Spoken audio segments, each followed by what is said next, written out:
الصلاة على النبي والسلام على الرسول والأنبياء المرسلين كلهم مكرمون.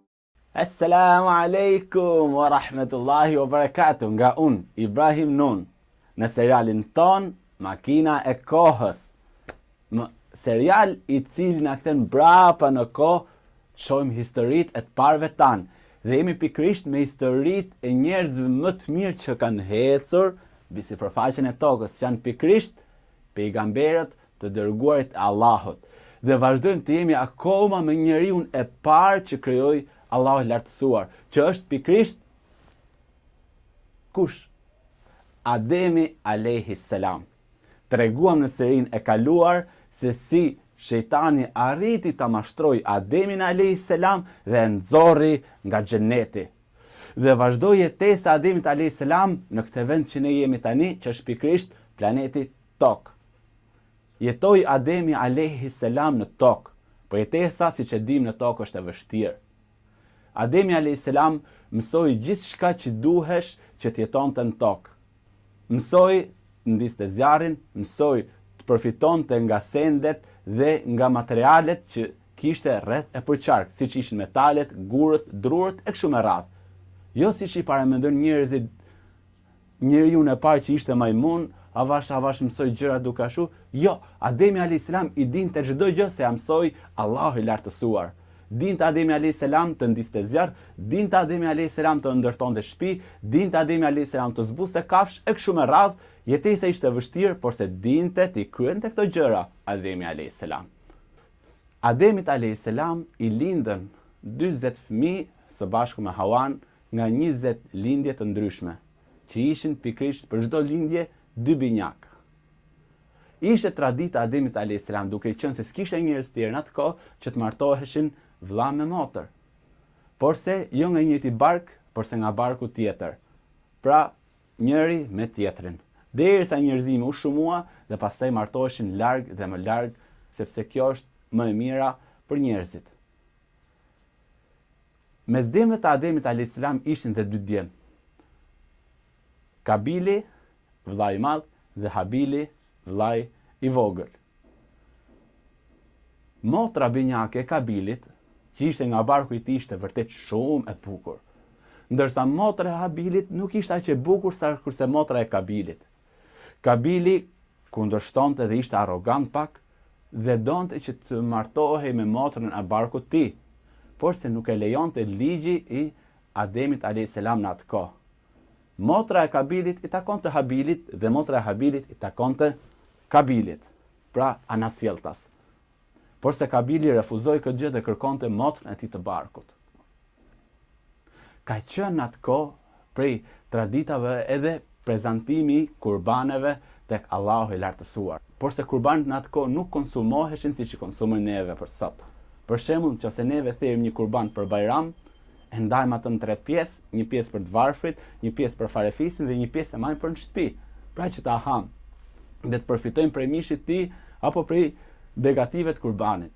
Në atë kohë, kurbanin nëse pritej, në atë kohë, kurbanin nëse bëhej, prezantoi Allahu xhelle xhelalu dhe zbriste një zjarr nga qielli dhe e diqte atë kurbanin që tregonte se ky kurban ishte I pranuar. Pra, djegja e kurbanit me një zjarr nga qielli ishte pranim I veprës nga ana e Allahut subhanahu wa taala.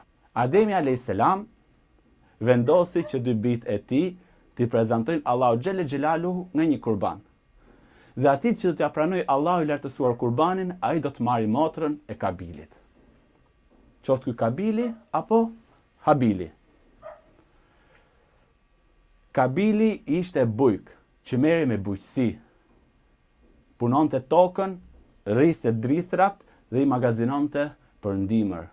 Nga ana tjetër, Habili ishte blektor, rriste kafsh, delet, dhit, lopët e kështu me radhë, kafshët që I kishte në atë kohë Habili. Dhe jetesa me kafshët e kishte bërë akoma më të butë Habilin, birin e Ademit alayhi salam. Ishte Habili vërtet I sjellshëm dhe I butë. e kishte përfituar këtë mëshirë duke u kujdesur për kafshët, se te kafshët ka nevojë për butësi, jo për egërsi. Sigur se bën disa fëmijë që shkojnë dhe godasin kafshët rrugës, qofshin qen apo mace. Jo, silluni but o fëmijë edhe me kafshët, se janë krijesat Allahu xhelle xhelaluhu. Në qoftë se ju do silleni keq dhe ashpër dhe do i godisni kafshët, dijeni se ditën e gjykimit do të kërkojnë të drejtën e tyre këto kafshë që ju i keni goditur. Erdhi koha që do të prezantoheshin kurbanet para Allahut subhanahu wa taala. Zgjedh një dash të mirë Habili, dashin më të mirë që kishte në kope, dhe e bën kurban për Allahun e lartësuar. Ndërkohë që Kabili zgjedh disa fara, disa kokra, misri të prishura që t'ia prezantoi Allahut të lartësuar. Shkojnë dhe i vendosin në majtë të kodrës të dy.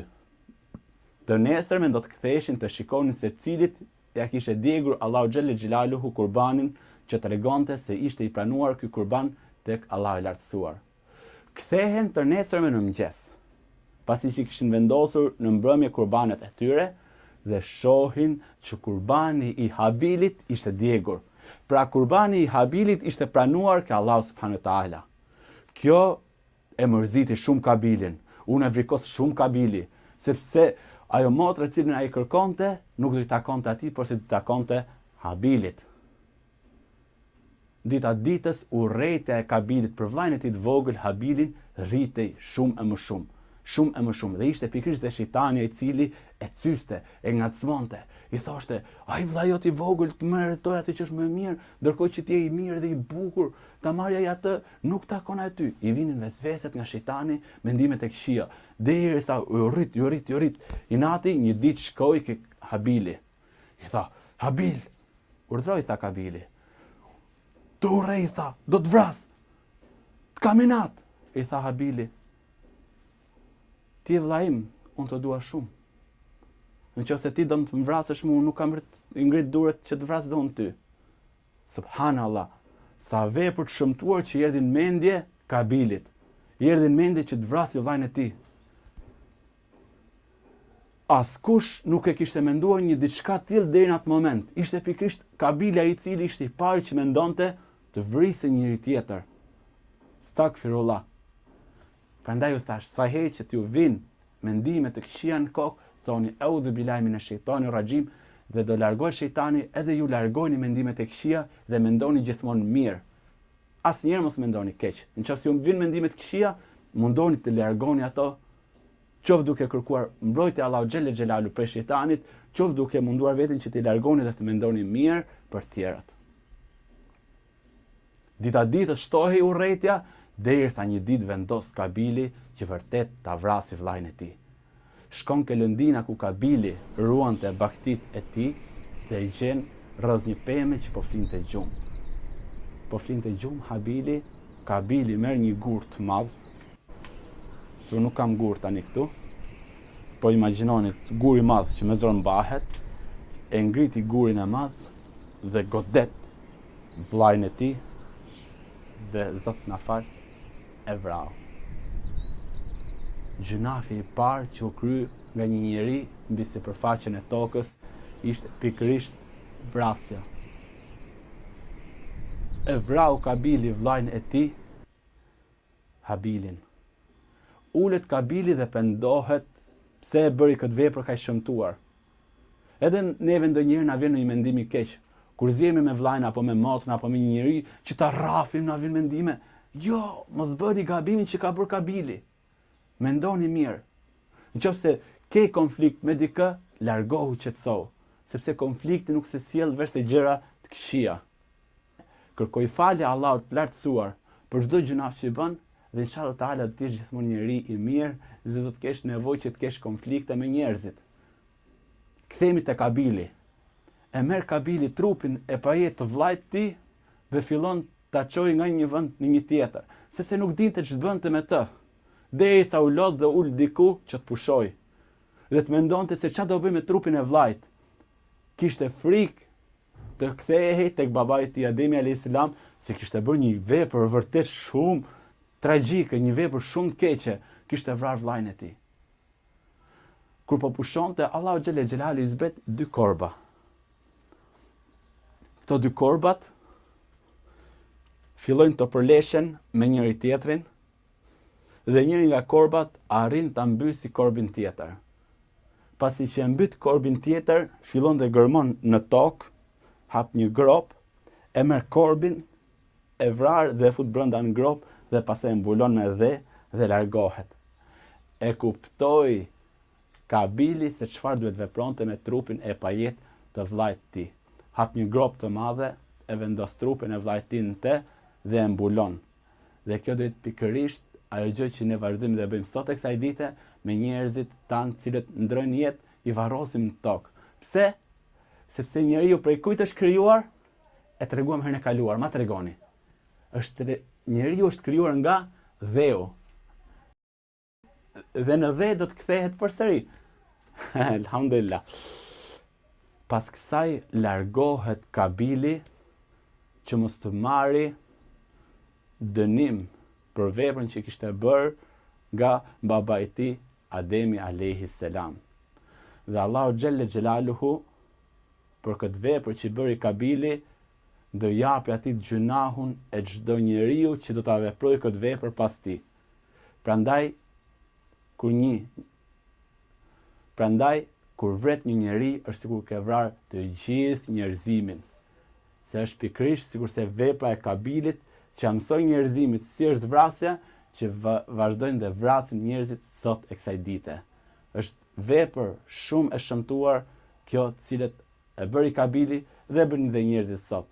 Po të vrasësh një njeri është sikur se të kesh vrarë gjithë njerëzimin. Kështu e përmend Allahu i lartësuar në Kur'an.